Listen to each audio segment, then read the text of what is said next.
नमस्कार दोस्तों, आप सभी का स्वागत है आपके अपने YouTube channel hello Hindi academy पर। दोस्तों, जो हमारे चैनल पर नए हैं कृपया चैनल को सब्सक्राइब कर लीजिए।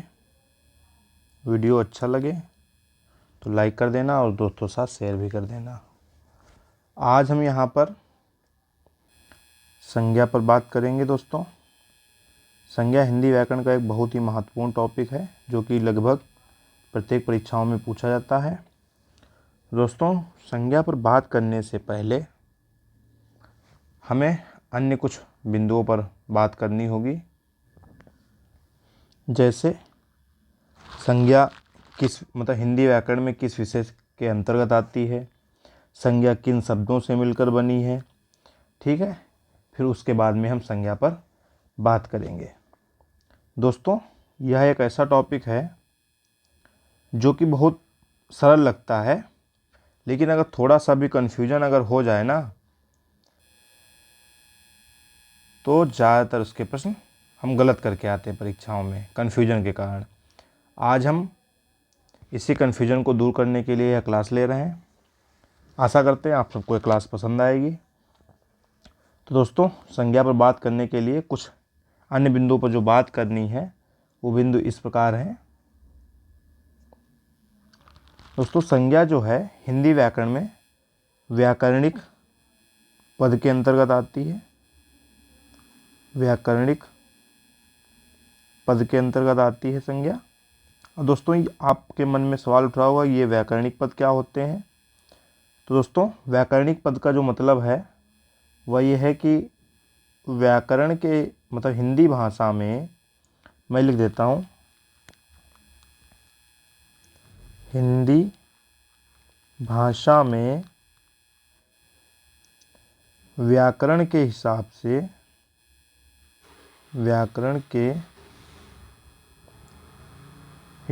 से कितने पद होते हैं, कितने पद होते हैं, यह हो गया व्याकरणिक पद का मतलब।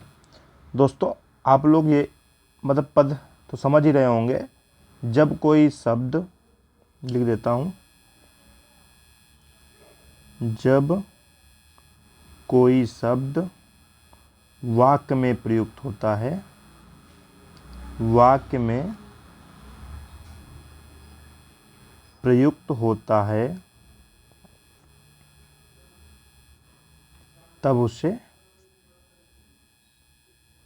पद कहते हैं। ठीक है दोस्तों, इतनी बात आपको समझ में आ ही गई होगी कि व्याकरणिक पद किसे कहते हैं। अब यहाँ पर व्याकरणिक पदों को दो वर्गों में बांटा गया है। नंबर 1 विकारी पद, नंबर 2 अविकारी पद। अविकारी पद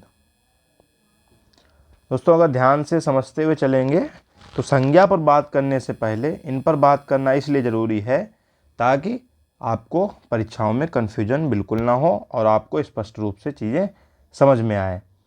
ठीक है, विकारी पद दोस्तों क्या होते हैं, अभी इनको समझ लेते हैं। विकारी पद जिनमें परिवर्तन हो। ठीक है दोस्तों, विकारी पद मतलब जिनमें परिवर्तन हो। ठीक है, और अविकारी में अपरिवर्तनशील, अपरिवर्तनीय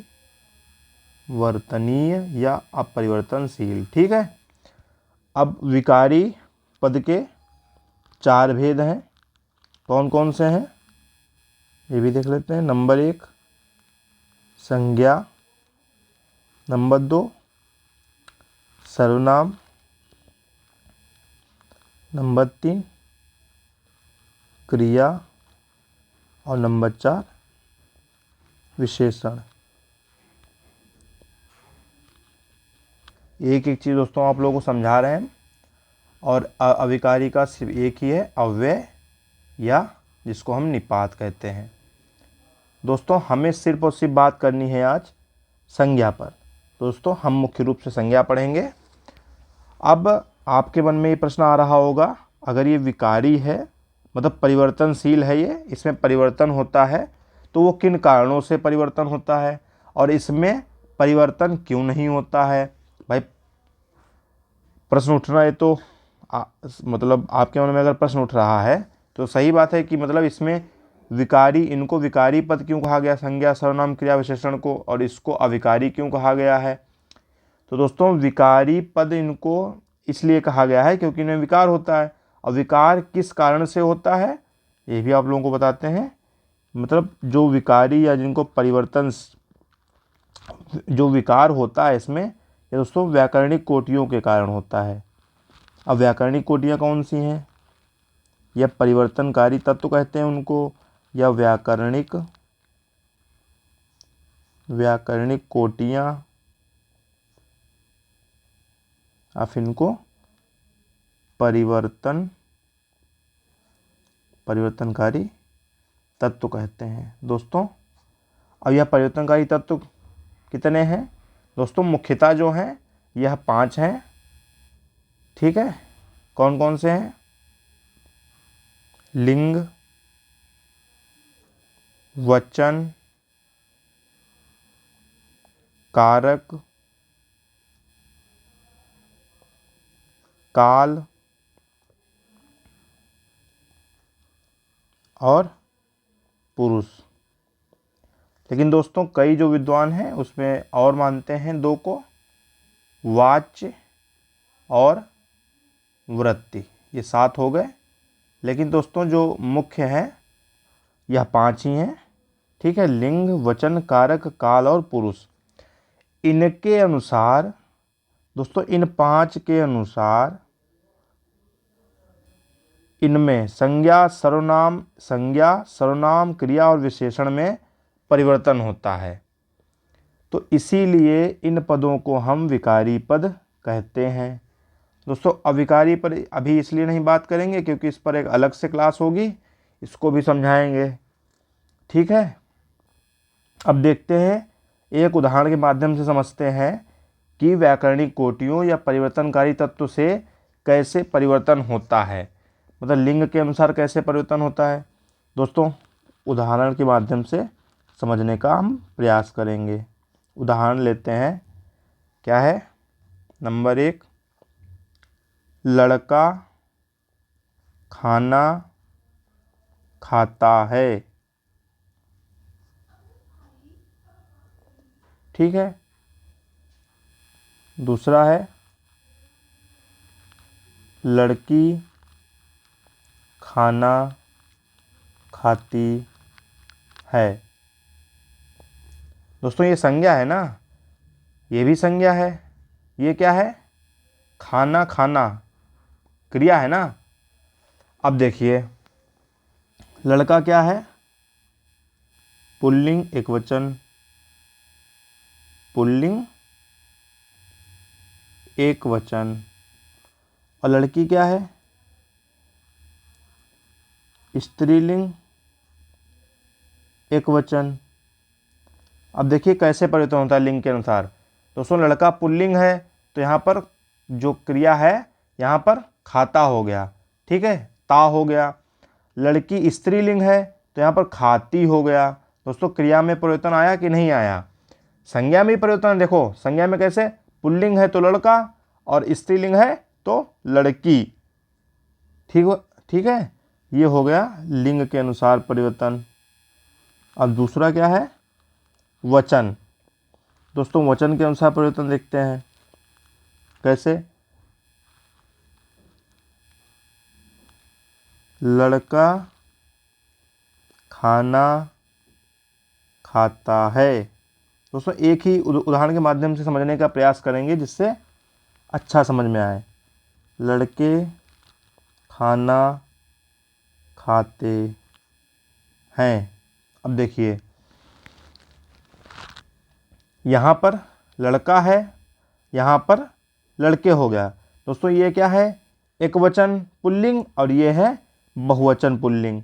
ठीक है, यहाँ पर खाता हो गया, क्रिया में ता है, यहाँ पर ते हो गया दोस्तों, खाते। ठीक है, और यहाँ पर है, यहाँ पर है हो गया। देख रहे हो दोस्तों, सहायक क्रिया में भी परिवर्तन है।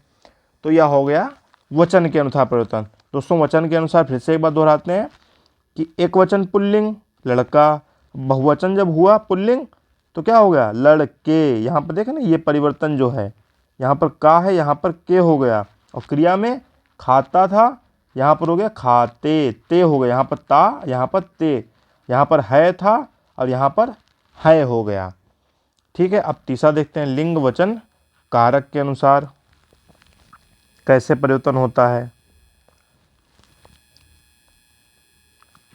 लड़का खाना खाता है। दोस्तों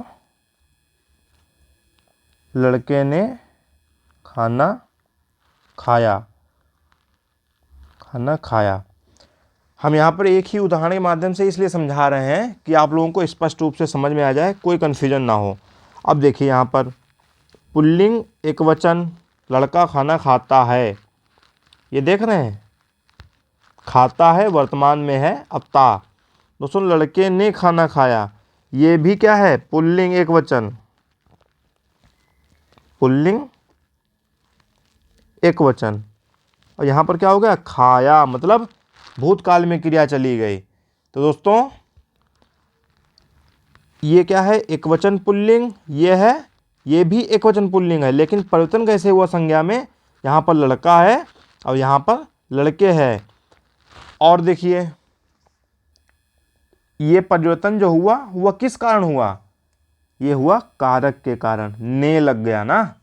लड़का खाना खाता है वर्तमान काल में है, लड़के ने खाना खाया भूतकाल में चली गई क्रिया, लेकिन यह जो परिवर्तन हुआ यह किस कारण हुआ, ने, कर्ता ने। तो दोस्तों कर्ता के कारक चिन्ह के कारण यहाँ पर ने परिवर्तन हुआ है, ने के कारण परिवर्तन हुआ है।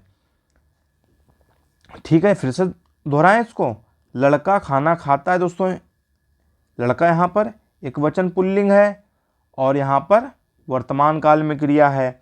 लड़के ने खाना खाया, दोस्तों भूतकाल में क्रिया हो गई।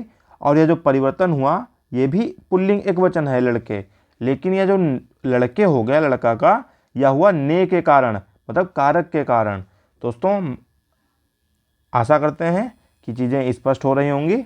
अब देखते हैं नंबर 4 पे काल, काल के अनुसार कैसे परिवर्तन होता है।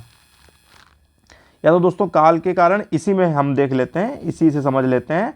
देखिए कैसे, लड़का खाना खाता है, ठीक है, लड़का खाना खाता है वर्तमान में है, और हमें जब भूतकाल में देखना है लड़के ने खाना खाया, ये देख रहे हैं दोस्तों, यहाँ पर भी परिवर्तन हो गया क्योंकि भूतकाल में क्रिया है तो लड़के हो गया, और यहाँ पर ये क्या है भूतकाल में क्रिया चली गई। ये जो संज्ञा है, लड़का जो संज्ञा है दोस्तों, ये क्या हो गया है, मतलब मिटा देते हैं, मिटाना क्या, फिर से लिख देते हैं यहाँ पर,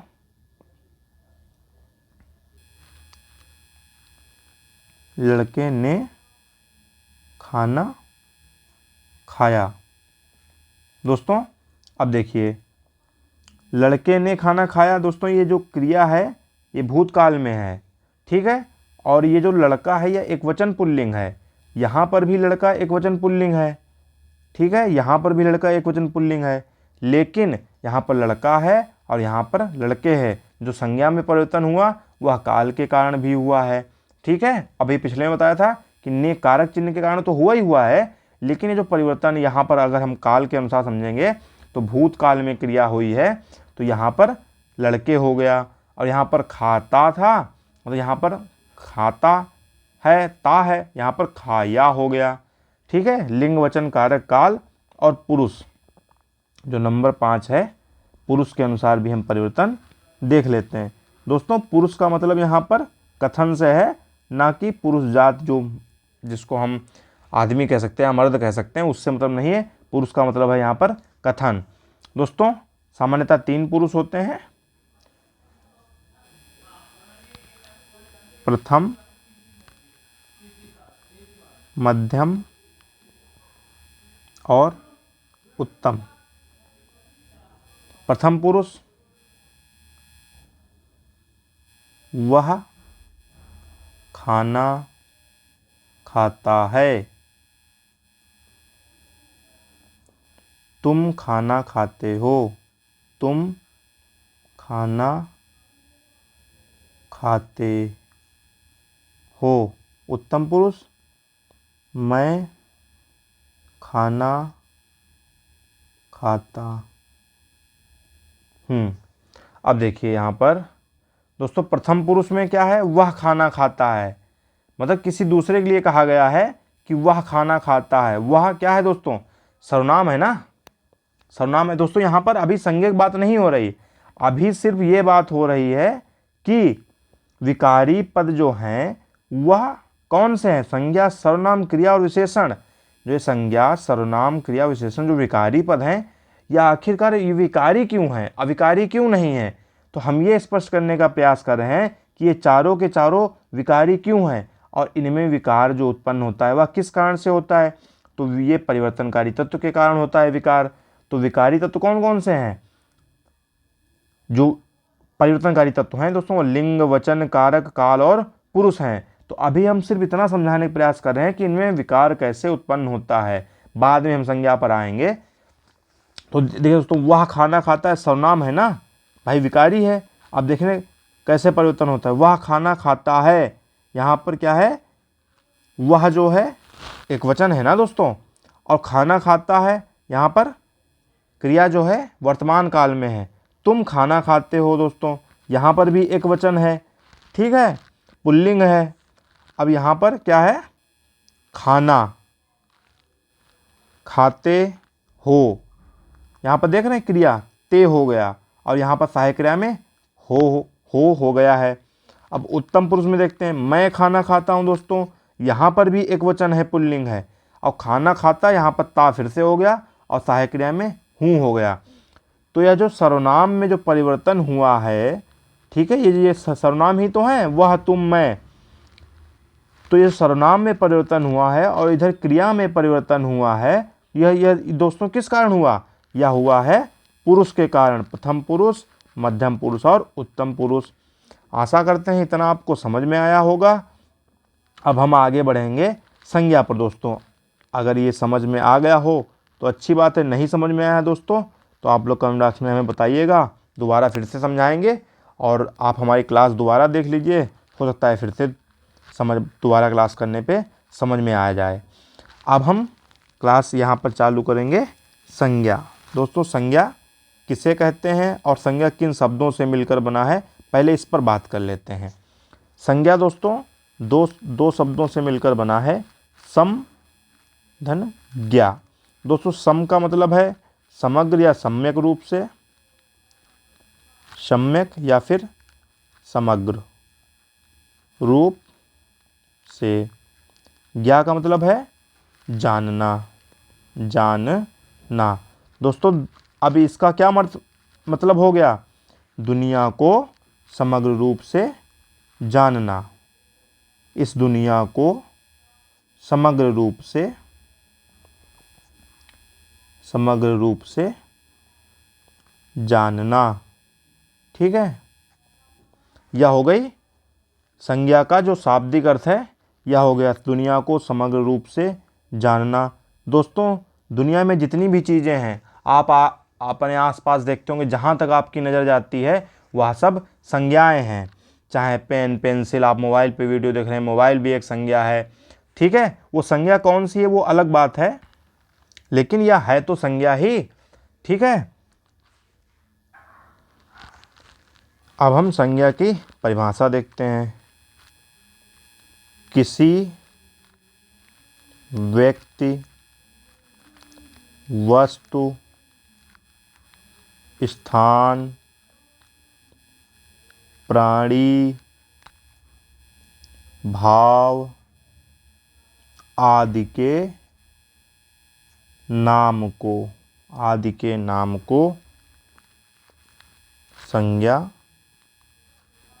कहते हैं।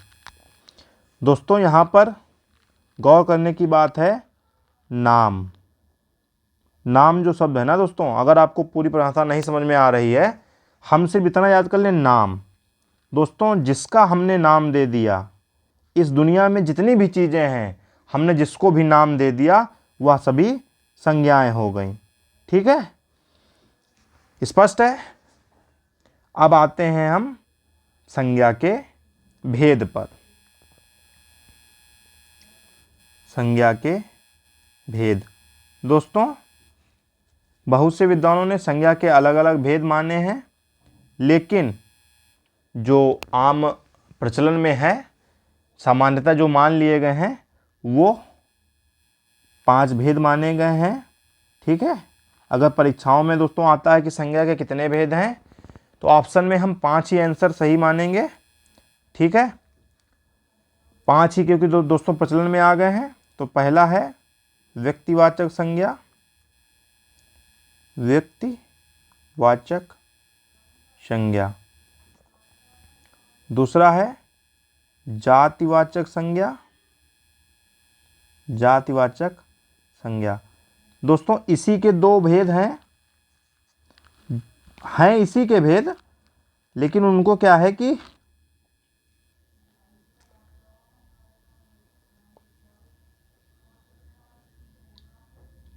आजकल के जो विद्वान हैं ना, उनको अलग से मानते हैं, लेकिन ये जो भेद है ना, तो उसी के अंतर्गत आते हैं, ये जातिवाचक संज्ञा के अंतर्गत। लेकिन जब हमें लिखना होता है तो हम उनको ना अलग से 5 की गिनती में गिनते हैं। और तीसरा हो गया भाववाचक, भाववाचक। अब दोस्तों, हम आपको ये समझाते हैं कि समूहवाचक और पदार्थवाचक कैसे जातिवाचक संज्ञा के भेद के अंतर्गत आते हैं। दोस्तों, जब हमें परीक्षा के लिए तैयार करना होगा कि संज्ञा के कितने भेद हैं, तो हम 5 ऑप्शन को सही करेंगे। 1, 2, 3, 4 और 5। ठीक है, लेकिन यहाँ पर हम सिर्फ समझने के लिए, यहाँ पर जातिवाचक संज्ञा के अंतर्गत हमने इसके 2 भेद माने हैं, समूहवाचक और पदार्थवाचक। दोस्तों, समूहवाचक और पदार्थवाचक को समझने के लिए यहाँ पर लिखते हैं हम। दोस्तों, ये हो गया पानी एक, और एक उदाहरण हो गया सभा। दोस्तों, पानी जो है जातिवाचक संज्ञा कैसे है बताता हूँ आपको, और सभा कैसे जातिवाचक संज्ञा है, और कैसे पदार्थवाचक या समूहवाचक जो भी है अभी स्पष्ट हो जाएगा। दोस्तों, पानी कई प्रकार का होता है, झील का पानी, तालाब का पानी, समुद्र का पानी, ठीक है, मीठा पानी, खारा पानी। तो ये क्या हो गई, पानी की एक जाति हो गई, तो ये हो गई जातिवाचक संज्ञा। लेकिन पानी क्या है, पानी दोस्तों द्रव्य है ना, द्रव्य मतलब पदार्थ। दोस्तों, ये जो द्रव्यवाचक संज्ञा है, इसको हम जो पदार्थवाचक संज्ञा है, इसको हम द्रव्यवाचक संज्ञा भी कहते हैं। द्रव्यवाचक संज्ञा। दोस्तों, द्रव्य के 3 भेद हैं ना, हम लोग अब तो मतलब जब उच्च कक्षा में जाएंगे तब तो कई भेद हैं, लेकिन हमने जो आम पढ़े हैं, जो सामान्यतः जो पढ़े हैं, वो हैं ठोस, द्रव और गैस। अब देखिए, पानी क्या है, द्रव है ना। अगर पूछ दे परीक्षा में कि पानी कौन सी संज्ञा है, क्योंकि दोस्तों ज़्यादातर प्रश्न जो हैं वो संज्ञा पहचानने के ही आते हैं, तो आप जो परीक्षा में देखें जो सबसे उचित होगा वही आपको लगाना है। अगर वहाँ पर जातिवाचक और द्रव्यवाचक दोनों संज्ञाएं दी हुई हैं, तो हम वहाँ पर द्रव्यवाचक संज्ञा को सही मानेंगे, क्योंकि जो पानी जो है वो सबसे क्लोज में, सबसे नियरेस्ट या सबसे पास में जो किसके है, द्रव्यवाचक संज्ञा के। ठीक है, द्रव्यवाचक संज्ञा इसको पानी को सही मानेंगे। अगर द्रव्यवाचक संज्ञा ऑप्शन ही नहीं है, तब तो फिर जातिवाचक संज्ञा को हम लगाएंगे। अब इस प्रकार जो है जातिवाचक संज्ञा का भेद हो गया क्या, द्रव्यवाचक संज्ञा। सभा को देख लेते हैं इसी प्रकार। दोस्तों, सभाएं भी कई प्रकार की होती हैं, शोक सभा, लोक सभा, राज्य सभा, ठीक है, और भी कई प्रकार की सभाएं होती हैं। अब मतलब शोक सभा, राज्य सभा, लोक सभा, और हम कई प्रकार की सभाएं करते हैं। तो सभा भी जातिवाचक संज्ञा है, लेकिन जो इसके सबसे क्लोज है, जो इसके सबसे जो समीप में जो संज्ञा बैठती है, वह है समूहवाचक संज्ञा। ठीक है, समूहवाचक संज्ञा। तो इस प्रकार जातिवाचक संज्ञा का एक भेद हो गया समूहवाचक। लेकिन जब एग्जाम में पूछा जाएगा, अगर समूहवाचक और जातिवाचक दोनों भेद दिए गए हैं, तो वहाँ पर हम समूहवाचक संज्ञा को सही मानेंगे, क्योंकि हमें दोस्तों वहाँ पर सबसे उचित जो होता है वही उत्तर चुनना होता है। आशा करते हैं आप सबका कन्फ्यूजन खत्म हो रहा होगा और संज्ञा भी समझ में आ रही होगी। अब हम बात करते हैं आगे व्यक्तिवाचक संज्ञा पर। दोस्तों मैं फिर से कहूँगा कि जो संज्ञा है यह बहुत ही सरल टॉपिक है, लेकिन समझने पे सरल है, समझेंगे नहीं तब तो फिर बहुत कठिन हो जाएगा। ठीक है, अब व्यक्तिवाचक संज्ञा को देखेंगे। इसकी परिभाषा कि किसी एक विशेष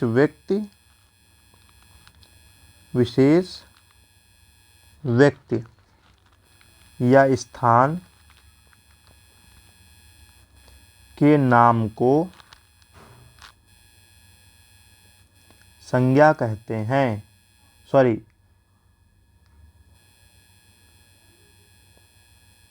व्यक्तिवाचक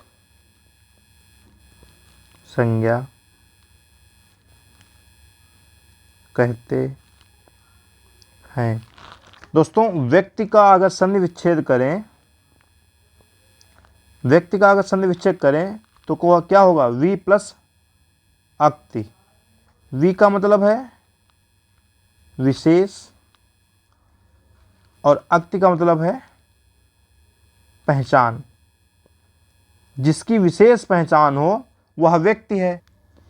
दोस्तों जिसकी विशेष पहचान हो, जिसकी एक विशेष पहचान हो वह क्या होता है, व्यक्ति होता है। तो यहाँ पर व्यक्तिवाचक संज्ञा का जो भेद है, भेद नहीं, यहाँ पर उदाहरण के माध्यम से समझेंगे इसको हम। लेकिन यहाँ पर पहले जो इसका, अगर हम इसका शब्दार्थ ही समझ लेंगे तो हमें व्यक्तिवाचक संज्ञा में कभी कन्फ्यूजन नहीं होगा। दोस्तों व्यक्तिवाचक संज्ञा में किसी एक सिर्फ इस पे ध्यान देना है, एक विशेष व्यक्ति या स्थान के नाम को। हमें मुख्य रूप से इस पर ध्यान देना है, एक विशेष व्यक्ति या स्थान के नाम को। दोस्तों ये नाम नहीं छोड़ना है, यह नाम जो है यही मुख्य है। संज्ञा में जो सारा खेल है वह नाम का ही है। और व्यक्तिवाचक में क्या है, किसी एक विशेष। दोस्तों यहाँ पर एक विशेष और नाम, एक विशेष व्यक्ति या स्थान के नाम को व्यक्तिवाचक संज्ञा कहते हैं, या जिन शब्दों से किसी एक विशेष व्यक्ति या स्थान के नाम का बोध हो उसे व्यक्तिवाचक संज्ञा कहते हैं। व्यक्ति का संधि विच्छेद अगर समझ लें तो व्यक्तिवाचक संज्ञा हमें ऐसे ही समझ में आ जाएगी। प्रश्न देखते ही आप उत्तर सही लगा देंगे। वी का मतलब है विशेष और अक्ति का मतलब है पहचान, जिसकी विशेष पहचान हो। दोस्तों यहाँ पर व्यक्तिवाचक संज्ञा में सिर्फ एक विशेष इकाई का बोध होता है। इसको भी लिख देते हैं, एक विशेष इकाई का बोध होता है, एक विशेष इकाई का बोध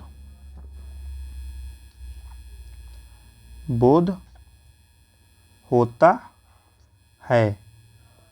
क्योंकि दोस्तों एक विशेष इकाई का मतलब है कि दुनिया में उसके जैसा कोई दूसरा ना हो। जैसे हिमालय। दोस्तों हिमालय क्या है, हिमालय का संज्ञा क्या है, हिम प्लस आलय, मतलब बर्फ से ढकी घाटियाँ, बर्फ से ढके पर्वत तो कई सारे होंगे, लेकिन हमने एक को नाम दे दिया हिमालय, तो क्या हो गया, यह हो गई व्यक्तिवाचक संज्ञा। ऐसे ही जैसे मोहन नाम है। दोस्तों अगर आपका नाम मोहन है और आपके घर में अगर कोई आपकी माताजी या पिताजी बुलाएं कि मोहन इधर आओ, तो दोस्तों तो आपके घर में आप ही आएंगे ना बुलाने से। आप लोगों के मन में अगर मोहन तो कई सारे नाम होंगे दुनिया में, लेकिन वहाँ पर एक विशेष संदर्भ में देखिए, एक विशेष स्थान पर आपके घर में अगर मोहन बुलाया जाएगा तो आप ही दौड़ के आएंगे, ना कि गांव वाले, ना कि दुनिया वाले दौड़ के आएंगे। तो इसीलिए जो भी नाम है ना, ये भी व्यक्तिवाचक संज्ञा है, क्योंकि वहाँ पर सिर्फ आप ही होंगे मोहन, ना कि कोई दूसरा होगा आपके जैसा। ठीक है, हिमालय हो गया। अब जैसे एक शहर का नाम लेते हैं दोस्तों, लखनऊ। दोस्तों अगर हम लखनऊ नाम लें, ठीक है, अगर हम लखनऊ नाम लेते हैं तो लखनऊ दुनिया में सिर्फ एक ही शहर है, उत्तर प्रदेश की राजधानी लखनऊ। और लखनऊ नाम लेने से सिर्फ एक ही राजधानी का बोध होता है, ना कि 85। राजधानी तो दुनिया में कई सारी हैं, स्थान दुनिया में कई सारे हैं, लेकिन हमने जिसका नाम दे दिया, मैंने कहा था ना ये सारा खेल नाम का है, तो लखनऊ हमने जिसको नाम दे दिया वह हो गई व्यक्तिवाचक संज्ञा। दोस्तों व्यक्तिवाचक और जातिवाचक में सिर्फ एक छोटा सा फ़र्क है। आप लोग पूरी क्लास करिए, ध्यान से करिए, और ये जो फ़र्क है ना हम इसको समझाने का प्रयास करेंगे और आप लोगों को स्पष्ट हो जाएंगी संज्ञाएं। ये मेरा दावा है और ये मैं वादा भी करता हूँ, आपको संज्ञा पूरी तरह से समझ में आ जाएंगी। आगे और उदाहरण देखते हैं, जैसे चांदनी चौक। चौक का नाम हुआ ना दोस्तों,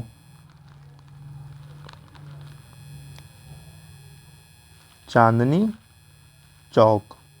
अब दोस्तों दुनिया में कई सारी चौक हैं, परी चौक, एक लखनऊ में चौक है, और ऐसे कई सारी चौक होंगी, लेकिन जिसका हमने नाम दे दिया चांदनी चौक, वह क्या हो गई व्यक्तिवाचक संज्ञा। और भी जैसे ग्रह नक्षत्रों के नाम आते हैं दोस्तों, वह भी जैसे ले लिया पृथ्वी ले लें दोस्तों, ग्रह तो कई सारे हैं, जिसका हमने नाम दे दिया पृथ्वी, वह क्या हो गया व्यक्तिवाचक संज्ञा। ठीक है, ऐसे नक्षत्र जैसे आर्द्रा एक नक्षत्र है, ठीक है, स्वाति नक्षत्र है, आर्द्रा है, तो हमने जिस नक्षत्र का नाम दे दिया उसका, जैसे नक्षत्र तो कई सारे होंगे, जातिवाचक संज्ञा हो गई उसमें, लेकिन हमने जिसका नाम आर्द्रा रख दिया वह हो गई व्यक्तिवाचक संज्ञा। ऐसे ही त्यौहार के नाम ले लेते हैं, जैसे होली। दोस्तों भारत में कई सारे त्यौहार होते हैं, हिंदू मुस्लिम सिख ईसाई से संबंधित कई हजारों त्यौहार हैं, वह सब त्यौहार जो हैं वह जातिवाचक संज्ञा है, लेकिन हमने एक त्यौहार का नाम दे दिया जैसे होली, तो क्या हो गई व्यक्तिवाचक संज्ञा। मैं फिर से बार बार यही कहूँगा कि एक विशेष इकाई का बोध हो, जहाँ पर एक विशेष व्यक्ति स्थान का के नाम का बोध हो। दोस्तों मेन है यहाँ पर नाम, ठीक है, यहाँ पर मुख्य है नाम, मुख्य है एक विशेष इकाई जिसकी अपनी एक अलग पहचान हो, जिसकी अलग एक विशेष पहचान हो, वहाँ पर क्या होगी व्यक्तिवाचक संज्ञा। आशा करते हैं आपको स्पष्ट हो रहा होगा। ठीक है, अगर यह क्लास पसंद आई हो दोस्तों लाइक कर दीजिए और अपने दोस्तों के साथ शेयर भी कर दीजिए। अगर चैनल को अभी तक सब्सक्राइब नहीं किया है तो सब्सक्राइब करिए दोस्तों। सब्सक्राइबर बढ़ने से हमारा मनोबल बढ़ता है और हम बेहतर कंटेंट आपको देने के लिए प्रतिबद्ध हैं और एक से एक अच्छी क्लास आपको देते रहेंगे। अब हम कल की क्लास में दोस्तों आगे जातिवाचक संज्ञा और जातिवाचक संज्ञा के भेद और भाववाचक संज्ञा को पढ़ेंगे। तब तक के लिए नमस्कार, जय हिंद दोस्तों।